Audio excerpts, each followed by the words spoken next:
BJP ఈ ప్రకటనలు ఎక్కడ యాక్సెప్ట్ చేయలేదు. కాదు సార్, ఈ 30లో ఒకవేళ పొత్తులో భాగంగా 20 ఎన్నో వచ్చి 70 దగ్గర ఆయన ఆగితే మ్యాజిక్ ఫిగర్ సింగిల్గా తెలుగుదేశం పార్టీ రాకుండా ఇబ్బందే కదా.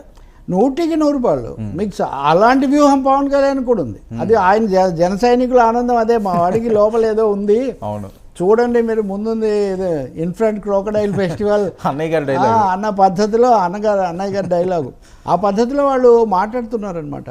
అందుకని చంద్రబాబు నిన్న మాట్లాడింది చూస్తే మటుకు మీరు ఎంత నిశ్చితంగా పరిశీలిస్తే ఆ బాడీ లాంగ్వేజ్, ఆ ఎక్స్ప్రెషను, ఆ ఊపు లేదు. లోకేష్ దృష్టి మీద కనపడకుండా పోతున్నాడు అంతకంత.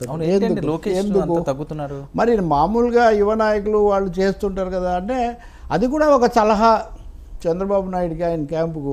సరే లోకేష్ బోర్డులు రాయించి, పార్కులు పెట్టించి, చలివేంద్రాలు పెట్టించి మంగళగిరిని మంగళగిరి మీద మ్యాక్సిమం ఫోకస్. రెండోది ఇక్కడ మీరు ఉన్న కొద్దీ మళ్ళీ మీ తర్వాత అయినా గోరింట్ల బుచ్చయ్య చౌదరిని ఒకందుకు మనం గుర్తు చేసుకోవాలి.